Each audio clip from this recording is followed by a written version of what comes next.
हे रुदै बसे के बस्नु हाँसी मन दुखेछ केटीको फोन आसे कि त तिमीले सम्बन्धै छुटायौ गाउँमा हिँड्यौ फोन पनि फुटायौ दादिङ घरेमा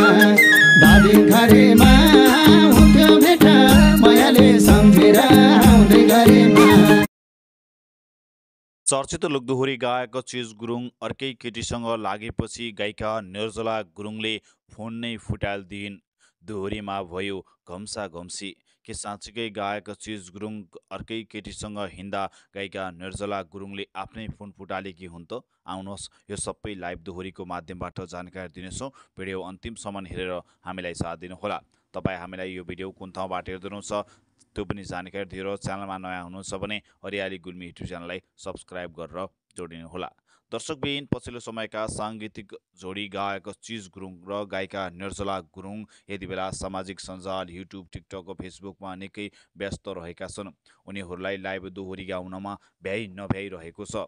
गायक चिज गुरुङ र गायिका निर्जला गुरुङका हरेक दिन हरेक लाइभ दोहोरीहरू प्रसारण भइरहेका छन्। भर्खरै मात्रै जीवन पन्त युट्युब च्यानलबाट सार्वजनिक भएको बालिङ खोले बोलको गीतमा गायक चिज र निर्जला गुरुङको लाइभ दोहोरी सार्वजनिक भएको छ, जसमा गायक चिज गुरुङ र गायिका निर्जला गुरुङको यसमा भने निकै घम्सा घम्सी चलेको छ। के हुन्छ त त्यो घम्सा घम्सी? गायक चिज गुरुङ र गायिका निर्जला गुरुङ रेसारेस पनि गरेका छन्। गायिका निर्जला गुरुङले अर्कै केटीसँग हिँड्न थालेपछि भनेर यसरी आफ्नै फोन फुटालेको भन्दै चिज गुरुङले दोहोरीबाट प्रसङ्ग गरेका छन्।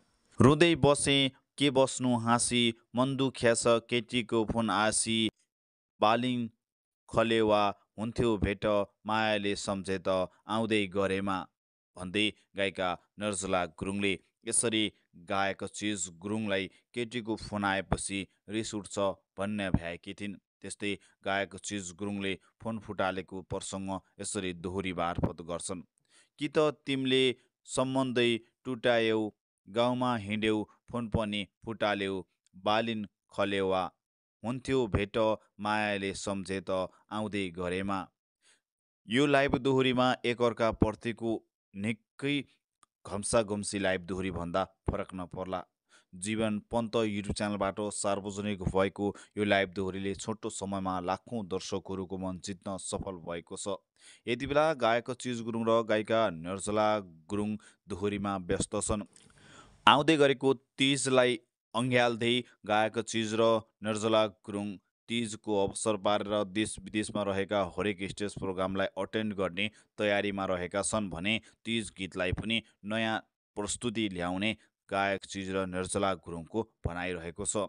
गायक चिज र निर्जला गुरुङको साङ्गीतिक जोडीलाई मन नपराउने सायदै कम हुनुहुन्छ होला। देश तथा विदेशमा रहेका हरेक नेपालीहरूको मनमुटुकमा बस्न सफल यो जोडीलाई तपाईँहरूले के भन्न चाहनुहुन्छ? आफ्नो मनमा लागेको प्रतिक्रिया तल कमेन्ट बक्समा उल्लेख गर्नुहोला। च्यानलमा नयाँ हुनुहुन्छ भने सब्सक्राइब गरेर चिज र निर्जला गुरुङ रिलबाट रियलमा परिवर्तन हुन तपाईँहरूको पनि माग रहेको छ भने एउटा लाइक एउटा सेयर र च्यानललाई सब्सक्राइब गरेर जोडिनुहोला। हस्त धन्यवाद।